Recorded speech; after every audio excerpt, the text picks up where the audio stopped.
बहुत समय पहले की बात है। पुराने चाइना के नॉर्थ प्रोविंस में 3 मॉन्क रहते थे। उनका नाम किसी को नहीं पता है, क्योंकि उन्होंने कभी अपने बारे में कुछ बताया ही नहीं। उन्होंने कभी किसी बात का जवाब नहीं दिया। चीन में बस उन्हें 3 हंसते हुए भिक्षुओं के नाम से जाना जाता था।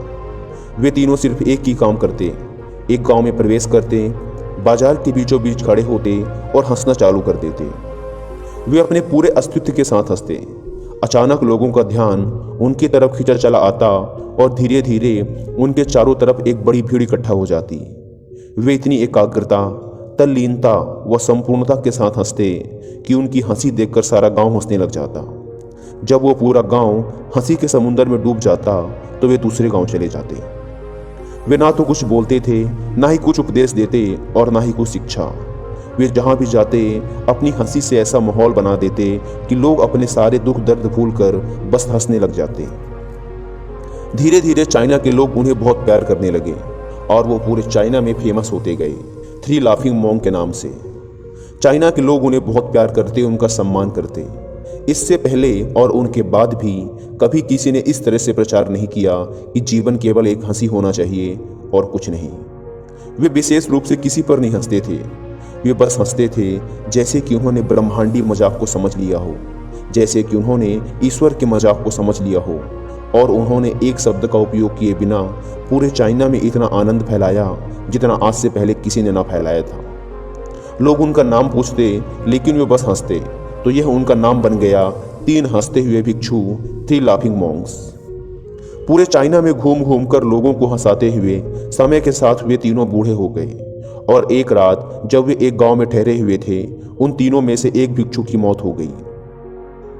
पूरा गांव स्तब्ध रह गया। पूरा गांव बहुत ज्यादा उम्मीद कर रहा था, क्योंकि उन्हें लगता था कि जब उनमें से एक की मृत्यु हो गई होगी तो बाकी 2 जरूर रोएंगे। यह देखने लायक होगा, क्योंकि किसी ने भी कभी इन लोगों को रोते हुए नहीं देखा था। जब सुबह हुई तो पूरा गांव इकट्ठा हुआ, लेकिन दोनों भिक्षु तीसरे की लाश के पास खड़े जोर जोर से हंस रहे थे। ऐसी हंसी जैसी उन्होंने आज से पहले कभी ना हंसी हो।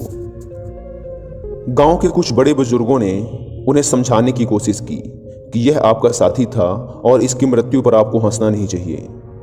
तब उस दिन पहली बार उन भिक्षुओं ने लोगों से बात की और कहा, हम हंस रहे हैं क्योंकि यह आदमी जीत गया है। हम हमेशा सोचते थे कि पहले कौन मरेगा, लेकिन इस आदमी ने पहले मरकर हमें हरा दिया। हम अपनी हार व इसकी जीत पर हंस रहे हैं। इसके अलावा यह कई वर्षों तक हमारे साथ रहा। हम एक साथ हंसे, हमने एक दूसरे की मौजूदगी, उपस्थिति का आनंद लिया। उसे अंतिम विदा देने का इससे बेहतर तरीका और क्या हो सकता है। हम केवल हंस सकते हैं। लेकिन पूरा गांव उदास था। जब मृत भिक्षु के शरीर को अंतिम संस्कार के लिए चिता पर लिटाया गया तो सारे गांव वालों को एहसास हुआ कि शेष 2 भिक्षु केवल मजाक नहीं कर रहे थे, वह तीसरा जो मृत था वह भी हंस रहा था। चीन में यह प्रथा थी कि जब एक इंसान की मृत्यु हो जाती थी तो उसके पुराने कपड़े उतारकर उसे नहला धुलाकर उसे नए कपड़े पहना दिए जाते थे।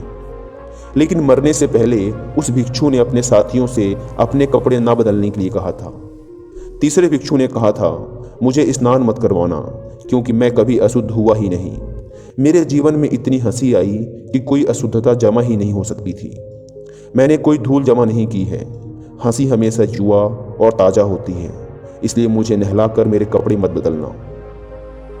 जब उस तीसरे भिक्षु के शरीर पे आग लगाई गई तो गांव वालों को पता चला कि उस भिक्षु ने मरने से पहले अपने कपड़ों में कुछ पुराने चीनी पटाखों को छिपा रखा था, जो आग लगने के बाद फटकर आसमान में रंग बिरंगे कलरों में फैल गए।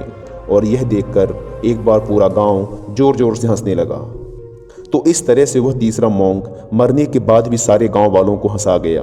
और यह देखकर शेष दोनों भिक्षुओं ने कहा, चालाक आदमी, तुम मर चुके हो, लेकिन तुमने हमें एक बार फिर हरा दिया। तुम्हारे द्वारा गांव वालों के चेहरों पर पैदा की गई यह हंसी आखिरी हंसी थी।